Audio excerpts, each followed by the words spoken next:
mingi bandeko na kanisi boutiwa na kolanda yeme pankusukia muzarapanda na Angola na lolenge loye akana kibongo ko benga bapanzi sango to pesi sikoyo maloba epai ya bapanzi sango to yebite to bandeka ke ya ba mama ndenge bango balinga kato bangana bango antenne a mama Kwale Solange mituna soki bokoki ko banda ya Rolandi penza masolo nyonso pe lubami awa tolandi yango na boke kasi nga nalingi nazonga na mwa moke na nsima nalandaki ntango lisolo ebetamaki mpenza na ntango ya Lumumba ntango balobi bato oyo babebisaki makambo ti bakende mpena na Lumumba mpona kokanga ye mpe kotia na boloko eyaki bongo Nations Unies na casque bleu kasi lelo tokoluka tobima mpenza na bowumbu na maloba na yo bongo sikoyo kobima na bowumbu yango na bandi tosusu ana oyo bato ya Nations Unies ezali MONUSCO oyo bayali awa tosali makonomi opesi mpe toli olobi fo basanga na réconciliation kasi lelo tozwi batango mibale to situation mibale tosalisi yango okomona te ete ata mpenza tosambeli tozwi bongo nzambe ya bayindo oyo ali Simon Kimbangu totie liboso eske makambo yango kosimba po biso moko tosi tondima mpasi mosusu MONUSCO ali wana casque bleu yayebi Lumumba kuna mpe bango kamo tokabebisa matondo mingi nakobanza na kati ya mfumu Kimbangu ezali éveil ya conscience ntango toza kolia na MONUSCO toyebi mayele nini ye ayena na bandi na bamboka lokola ya Asie lokola baza na kati ya religion na bango bayebi ndenge nini bavivaka na bato wana mais biso toza kovivre na bango tozopesa bango confiance sans pour autant toyeba mabomba mitema na bango raison yango wana toza koloba te esengeli makambo mosusu eloba makapwasa boye te makambo mosusu ezalaka ya chambre donc na kati ya religion africaine mabomba mimazali ebele na bandi mama na ngai boza kolanda mpe bapoliticien mbala mosusu balobi non tobenga communauté internationale bayawa mbala mosusu te tokende epai ya communauté internationale te tobenga MONUSCO mais nyonso na bandi ntango ndi tomoni te utilité ya MONUSCO ezali mpo bavandisa impérialisme mais religion africaine alobi toyokana tolamuka parce que l'union fait la force soki tozala kosangana tokoyeba kolite na biloko wana nyonso tikela baninga mosusu batuna mwa motuna moke kaka na yalo oyo pesi kasi lelo MONUSCO ayali awa ntango mingi tokendana na masolo na bango basalaka mokolo ya misato soko otuni ta mosusu motuna mosusu balobi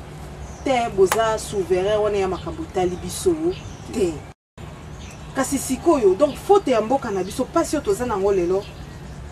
eske eza mpenza ya MONUSCO mpona nini tokozwa kaka mpasi na biso totia na moto na bango atele kaka na 59 lelo lisusu totia yango eske mpenza ntango bango na monoko na bango balobaka te eza biso te bozali indépendant boza souverain bozali na bonsomi eske lelo mpenza eza ntango mosusu lokwa naloba bozoba te mpona bakongolais kotia mpasi na bango na moto matondo mingi mama na ngai lero kokende na réunion mosusu na bango boye bino bolobi toza souverain kasi mpona nini ministre ya affaires étrangères belge atombokaki na régime ya Congo en place tango bake kosigner contrat chinois est-ce que mboko ezali souverain ekoki kozwa baproblème parce que ke kosigner contrat na mboka mosusu otunaka bango yango pamba te kokanisa te na oyo bazoloba mais oyo ebombami na motema mpona nini contrat ya MONUSCO ezalaka renouvelable chaque et ceux qui bobengani bango bakokende te barenouveler kaka MONUSCO wana kende na est bayaki na batami biyungulu baye na bapau na bagroupe électrogène toyebi te bapau wana na batami mpona baobserve Congo to mpona kozwa baminere na biso omoni donc kolanda na maloba bazoloba te soki omoni ndenge wana esika kalese bango balingi bazongisa faute na badirigeant na biso alors que mabe bango bakreye yango matondo Canal Kin merci. TV. Merci. Papa Nkusu. Naza mitro mibala mike. Ya liboso. Vous avez attaque chercheur, prophète, tonal, Yami Balé, ou bien pasteur, ou bien évangéliste, Yami Balé. Et là, on a qui savent que ceux qui ont recouru à la religion africaine, ils ont ici. Maintenant, on a mis tout là. Il y a un pasteur, un prophète, mais on a parachevé œuvre en 1921, il y a un bon sondianzila. Il y a un développement national na bino bapantisa. Et là, on a qui s'appelle Soki, Tomi Pessi na religion africaine, misère na biso kosila. Anzezali, botala baninga. Basiatique, baza na kati ya religion na bango. Et religion na bango ezomema bango na nini? Na évolution parce que bayibi kotanga signe de temps. Et bayibi kopesa ba valeur inné, ko considérer ba valeur inné pa na bango. Barabe, idée lobi bendien bozakolo banini Inde, Hindu, Sankara, eze sika ya kisi, eze sika ya magie. Lelo santé, traitement na Inde. Mituka ya bendien, loso ya bendien. Ba occidentaux na kati ya christianisme, sikoyo biso bayinga. O toza na kati ya christianisme, na kati ya islam, na kati ya bouddhisme. Mais Olimisa, pardon, Olimisa, Olobi que les lots asiatiques bazako se développer. Tout ce monde chinois partout dans Inde, opération Kitoko. Mais bango ba se développer parce que travaillent. Les Congolais ne travaillent pas. Les Congolais, kende siko na matière 15-24, ti na matière 15-26, avant di na se ya mesa, ya bana bakonzi, pona kozela ba mito ekweyaka. Alors ceux qui bana bakonzi bale dendo, ya zeli bisuka. Balé ngulu ya zeli makoso balati ya zozela babwakela ye yango wana tolongwe na notion omoni ndeko na zulu tango bakoko bazalaka avant mundela ya est-ce que mbeli ezalaka importé et pasola ezalaki importé pawe ezalaki importé motonga ezalaki importé eloko te mais leo napesa bilonda kisa ndenge mundela kuti biso hein les communions importé. Mais mundele akuta kibiso ndenge nini. Yaona lobito zonga na religion africaine. Nako banza soki totangi awawa na la vie quotidienne au Congo, Georges Balandier na banzi na université Tangaka et Georges Balandier. Léon Frobenius est bien, met son lyrisme au service de cette cause. Plus au sud, dans le royaume du Congo, une foule gluante, habillée de soie et de velours, des grands états bien ordonnés, et cela dans les moindres détails, des souverains puissants, des industries opulentes, civilisées jusqu'à la moelle des os. Cette exclamation admirative fut reprise par André Breton dans sa préface cahier d'un retour au pays natal du poète Aimé Césaire. Tangwana tosambelaki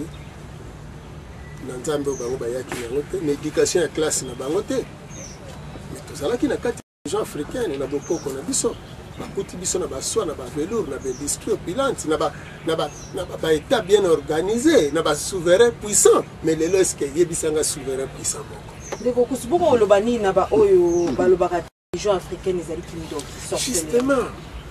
ezali d'abord mauvaise interprétation bapesi na mitu po bomiyina mama balobi soki moto akufi akomi ndoki akomi satan est-ce que eza ya solo mais yesu aza kobeta lisolo na kati ya bible yesu asololi na moïse yesu asololi na eli yesu abeti lisolo lazare akufi alobi te ke lazare akenda na likolo alobi lazare akenda na mabolongo ya koko abraham ake na royaume nini et Jésus sur la croix gangaki nini Eli otikinga pona nini siko Eli wana ya bengaki nzambe to koko na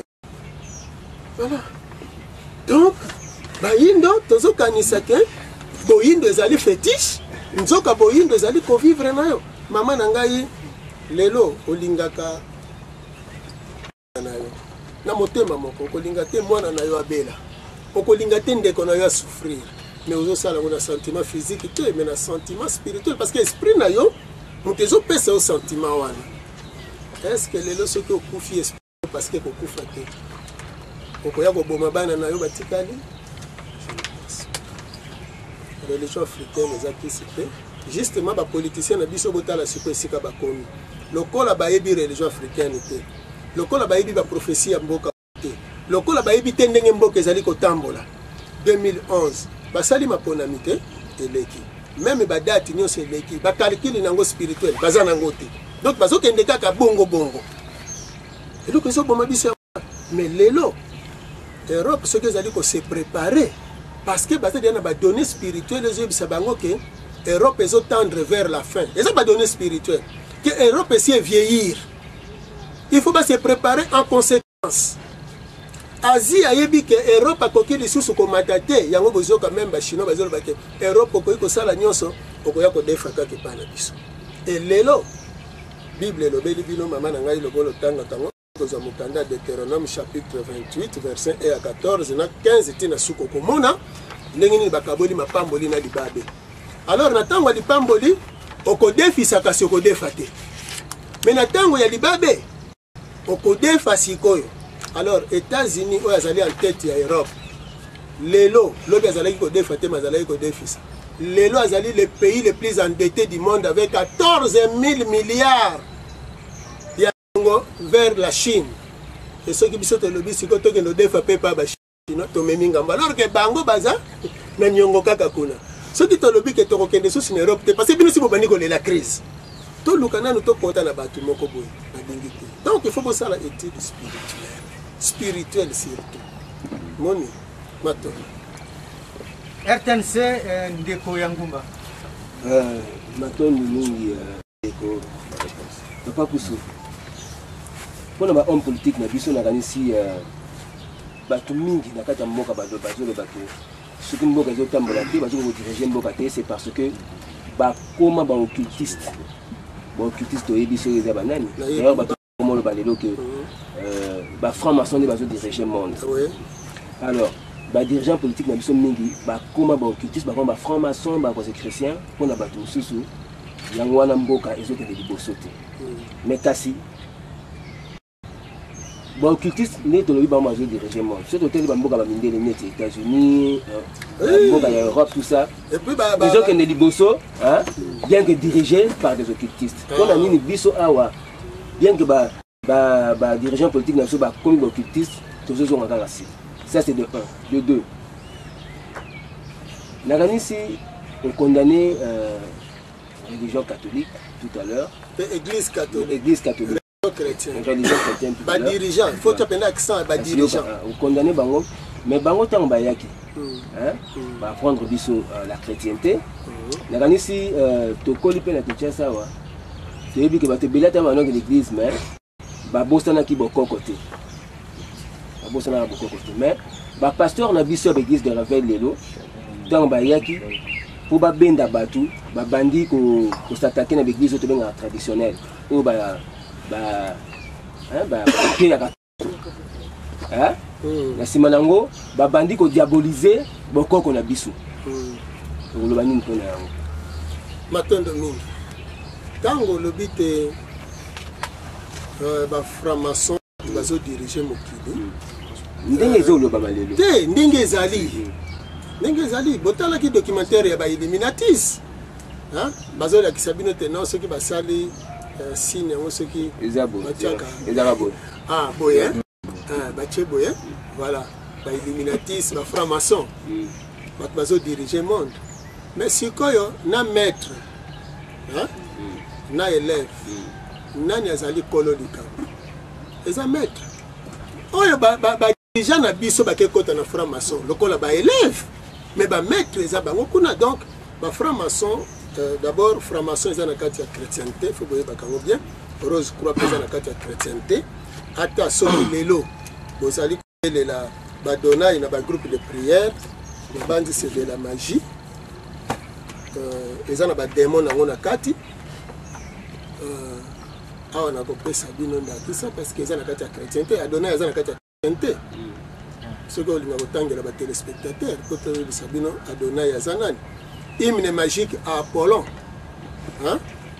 Apollon souverain vient avec Péon donc Péon wana balimboli dieu de la santé et médecin de Dieu donc ya banzambe otanga ngo déjà que Péon azalaka nzambe et puis na majuscule soki otali Péon otanga kango bongo balobi Dieu na majuscule ezali le père créateur mais si awa ezali ya majuscule peon wana bakei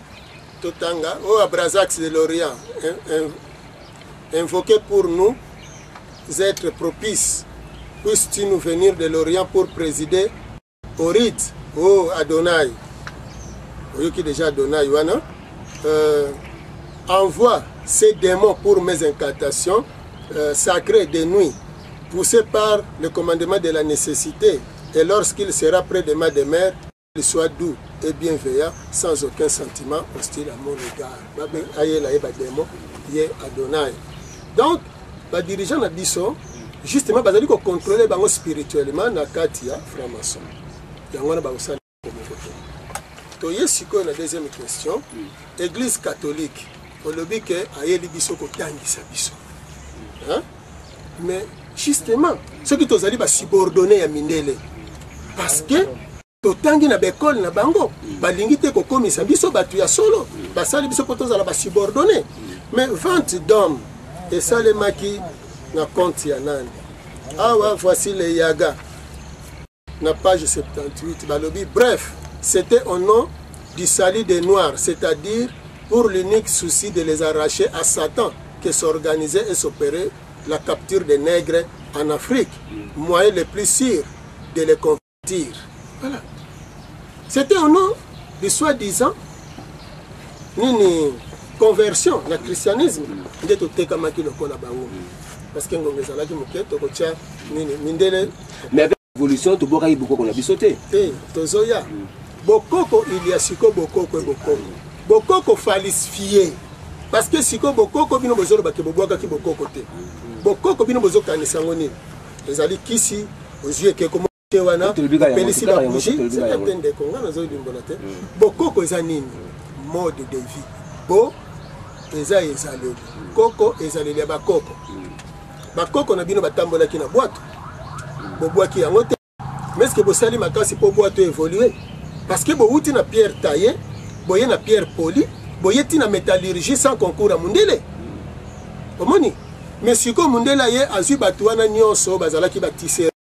bato bazalaki ba forgeron akei na bango atiki bino vide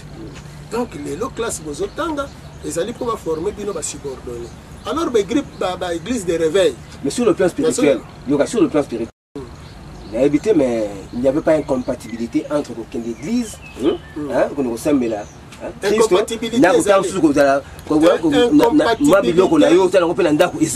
mais alors que ma pasteur église de réveil ba pendant ko diaboliser pendant beaucoup c'est-à-dire sur le plan spirituel donc non qu'on recourir à ma coutumeté vous comprenez l'église de réveil non aboti bango alors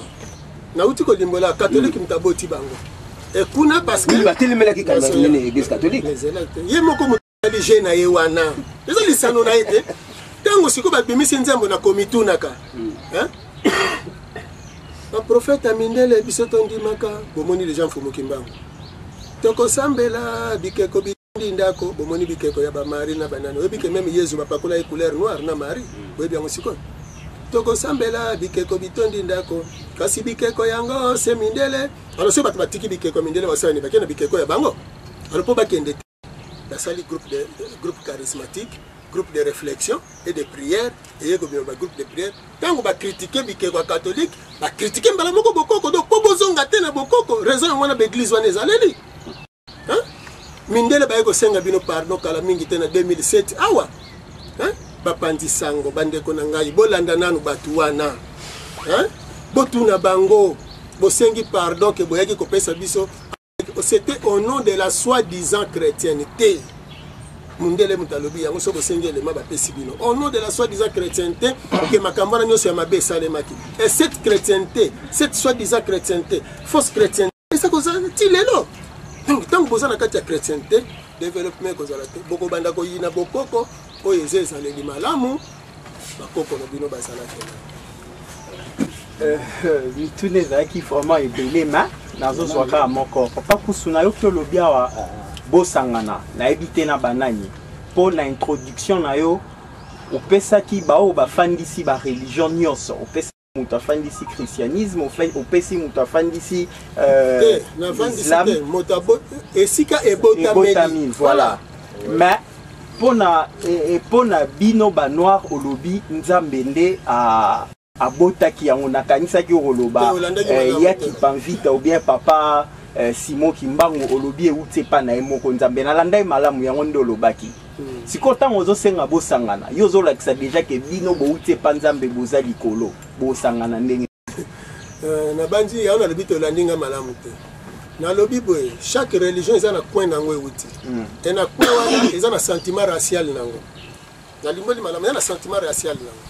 bareligion wana ebotami wapi nzambe na mabele nalakisaki bongo moi na mabele donc bato na coin na bango ntango nalobi tosangana ndenge naloba nini bacongolais oyebi ndeko place ozali même soki ozali membre ya idps moza congolais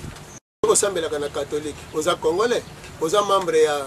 ya mp oza congolais osambelaka na groupe de prière oza congolais donc eloko esangisi biso même osambelaka na islam eloko esangisi biso ezali congo bakoki kolongola yo congo te bakoki mpe kolongola africain te mais bakoki kolongola yo catholique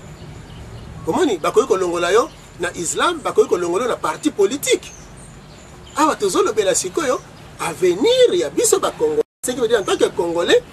tokotala nanu badiversité na biso wana te mais tokotala eloko nini esangisi biso lelo soki batindiki mpiodi ya kopola awa yebisa ngai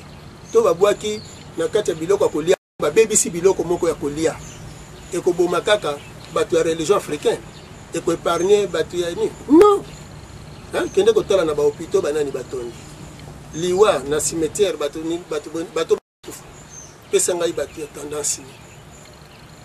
moni etango baye kovaccine bavaccine ngambo nini batiki ngambo nini c'est tout le monde mais na nini bana mike retour ya l'esprit nalobi bacongolais totala na direction moko baafricain totala ntango yezu abotamaki babomaka bana mike de 0 à 2 ans bongo na Egypte ntango peuple ya Israël alingaka bima na mabele na ye bazaka koboma bana nyonso mibali te ebongo ntango tokomaki na 1921 maladi ya makwanza kibalala lepre omoni varicelle boyebi ntina na yango eza bavirus basalaka te même virus ya sida mosusu tosalaka no émission na ngai na ya na preuve oyebi yango ke mindele bato basala virus wana parce banga virus ya polio balingaki kotiela yango mbuta lumumba na dentifrice est ce que eloko oyo oza nango te okoki kotiela yango mutu non sikoyo ntango banga batiele na nini soki batia yango te kuna est ce que bakotia yango na eloko mosusu te bozala ya kolamuka sikoyo bana bazwa vaccin nga nalobi de 0 à 5 ans bango eza programme na bango mais tozwa mpe bachimiste na bachercheur na biso bakende koparticipe na esika wana parce que polio d'abord eza maladie contagieuse te kikoka nani mama na ngai poile nayebi te soki koka moko si akontamina kikoka na quartier na bino mais pourquoi baloba lelo baleki na média pe et puis natan bazosala kikoka ezali conséquence polio wana justement vaccine balobi boye bolanda bien soki na bakisi bokondanenga balobi boye soki mwana no bavaccine ye mais mwana ya voisin bavaccine ye te risque ya contagion ezali kaka parce que mwana nakoki kobela polio wana acontamine mwana azalaki vaccine bolanda ngo te raison wana baparent bazodénonce sikoyo muke bazongeli de 0 à 5 ans muke sikoyo komiti na ba 15 ans tina ba mikolo oui mais papa Kusu oui nini vaccin à polio yo pozo kana bo mwana no mais comment kokate biso ni c'est de quoi mais comment ba kokate tozoka ba vaccin ebele mais justement mais lelo zo même ya bouchon ya variole ya varicelle zo tango zo nimba oui lelo ça n'a rien été na lobby boya même vaccin contre la tuberculose zela kaka sikoyo nga natuni mituna bamaladi wana nyonso bavaccin wana nyonso eyaka kaka mais na Europe dernièrement bauti kovaccine bana na bango moko bamindele na Grande-Bretagne mama baboyi kozwa vaccin mindele mpona baconséquence oyo elandaki bazalaki d'accord na vaccin wana te biso vacciner c'est prévenir toboyi te bavaccine mais tolingi quand même toyeba pe nini yango eza na kati toke kaka na vacciner c'est prévenir na une bonne alimentation hein na kisi wapi ezali siko ko prévenir malamu eza une bonne alimentation est-ce que toliaka malamu na place ya vaccin na tika wana mais ba virus monsieur ezali atozolia malamu soko ekoti tokoyi na moustiquaire toyebi environnement na biso netango soko ekoti tokoyi na moustiquaire toyebi environnement na biso netango zeloba oyo ya mikolo oyo ezali ya choléra ok wana ya solo mesana ya solo mais tokoyi na nini na moustiquaire imprégné moustiquaire yango moko en tant que toile déjà eza anti-moustique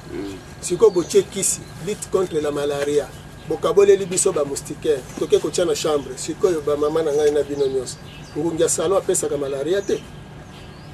boyebisanga na salon tolala te donc ngungi ava soyo folala kaka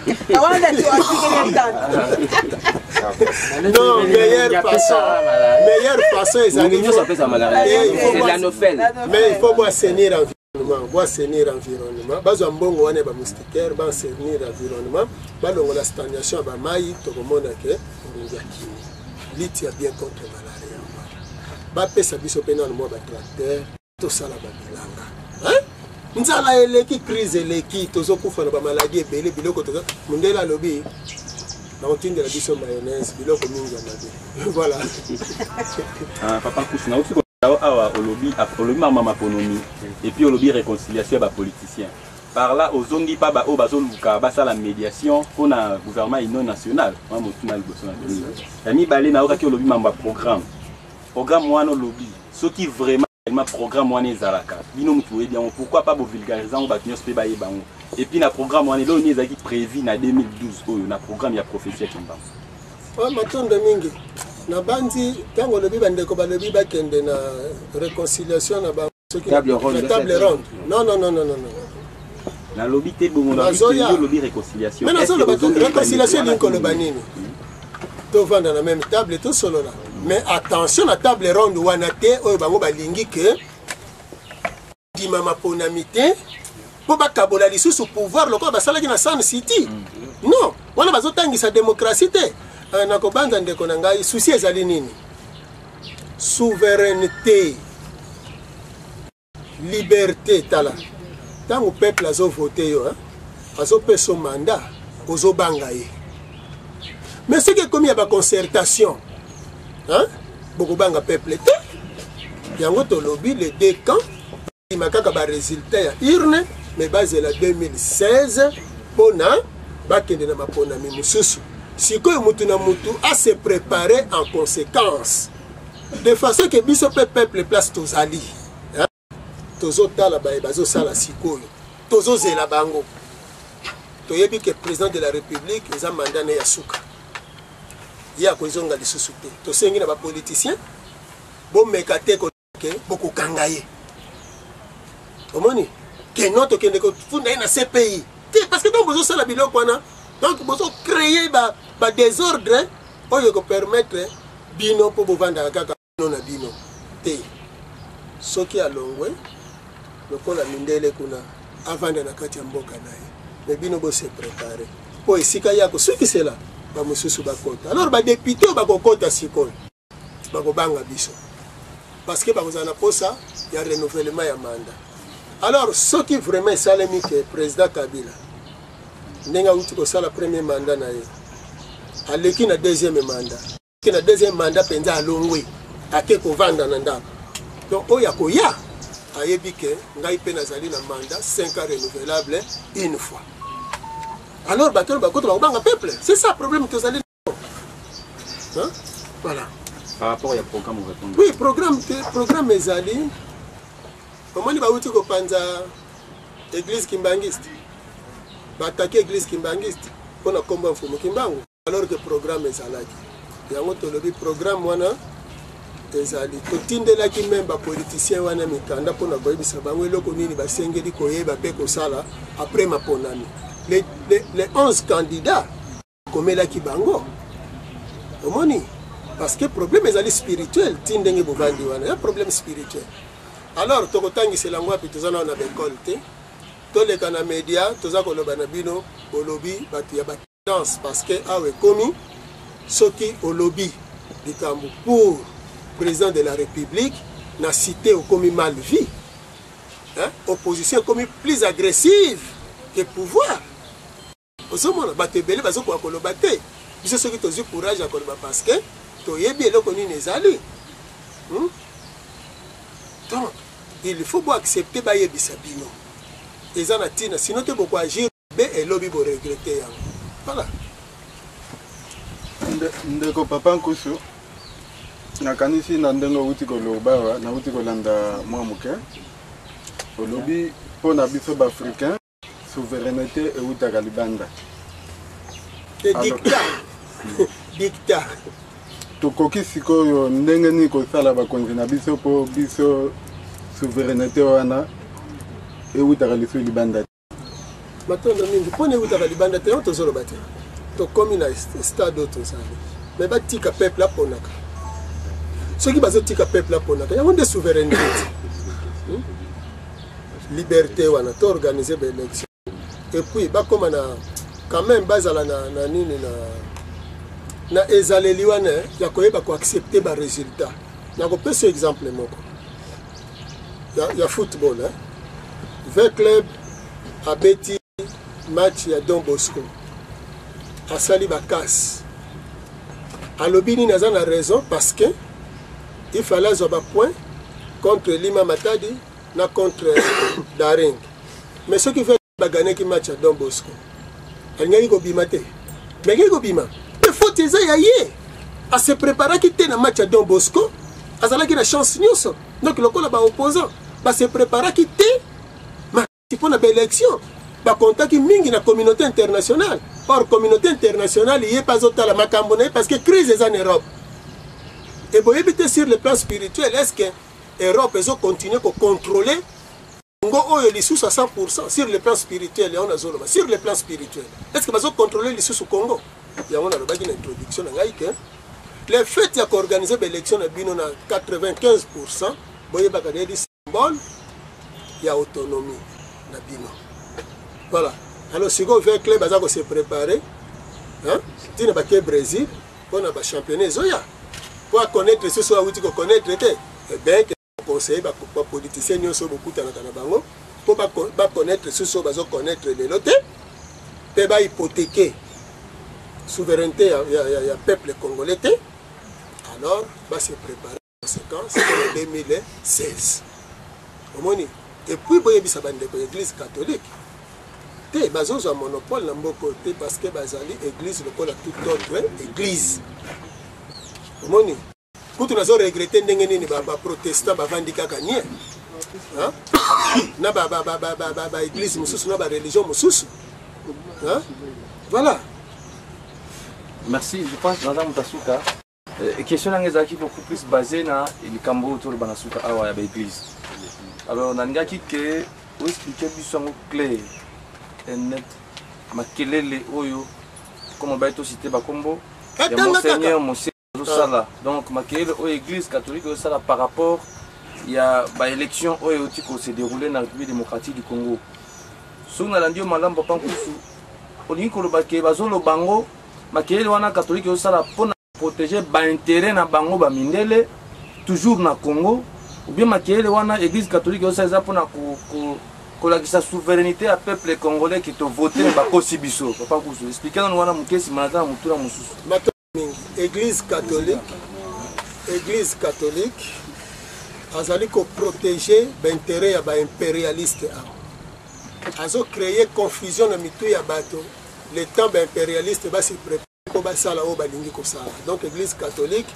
mingi penza cardinal Mosengo azali utiliser parce que azo détenir ba résultat ya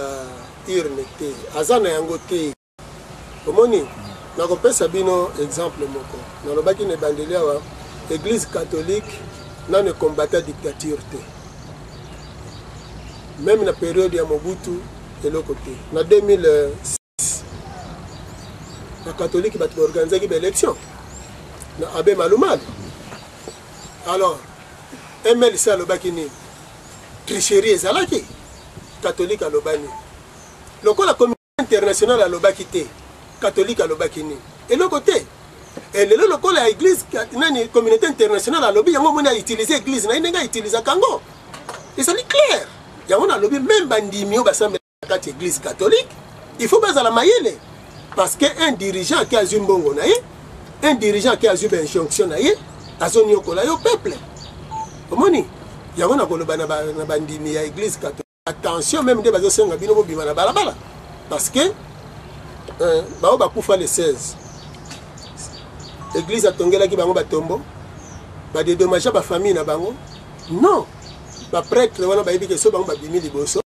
Ba robeta bango masasité, ba robeta bango te parce que Vatican ko tomboka. Alors ayebi ke bandimi ba koki ko beta ma masasi, bandimi ba koki ko zoka. Voilà, il faut boyeba kama ma bomba. Bon, réconciliation. Tango zolo ba le kwa ndo katuna ki ngo mena mo lokola olimbola ki penza ko lanisa malikantina ngaiti. Pour la réconciliation, ce Nathalie de Kombusa na mwisi de ko adabombole na kotsa mokeli sous de ko wadon. Est-ce que aux la réconciliation oyo bango bazolo ba wana ba vande sika moko ba sala gouvernement union nationale to ngolo ba na lo baki boye. Mutamuntu Tshisekedi Mosengo batika position bazozo. Ne ba sala nini siko. Babenga ba jeune politicien, il y a les deux camps. Hein? Ndima bango ba résultat ya urne, meilleure façon ya pour éduquer ba jeune pour la démocratie yango wana.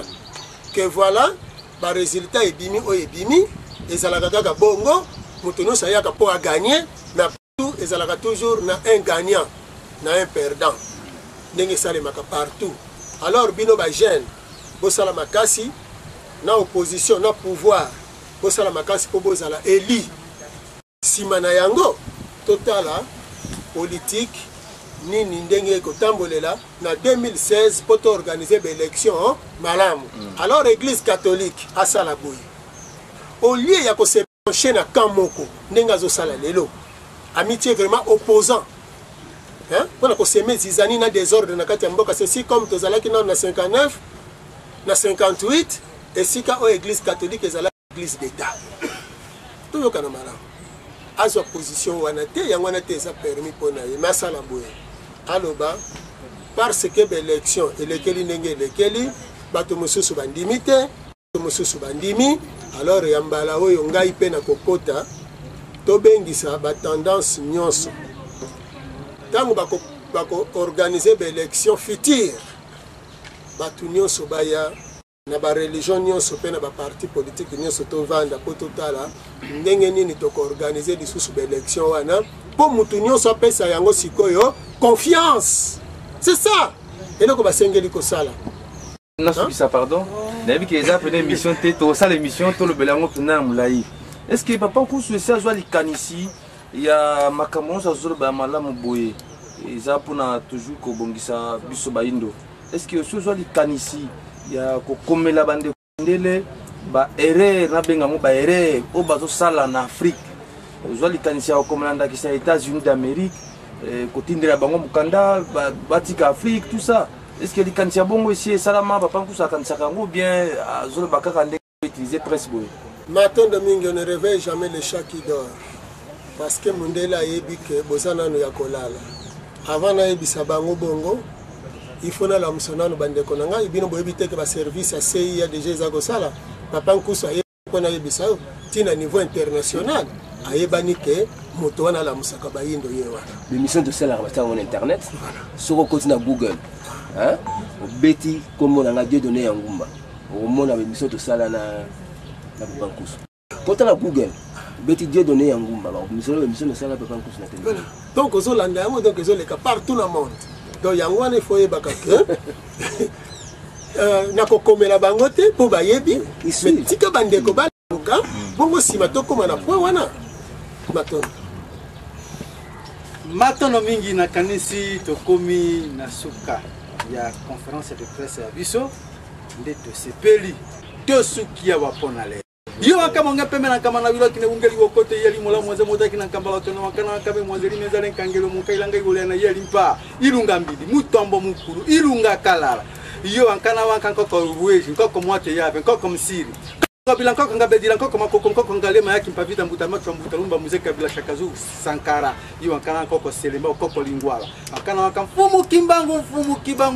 kimbangu akana wakankusukia muzalapana na ngola liebo mai na bomo songi anzela suka bakoko bale kubozongisa makambo makanisi na kati ya Burundi na bino ndelo biko to sukia botikala malamu toboto bokabino mato ndo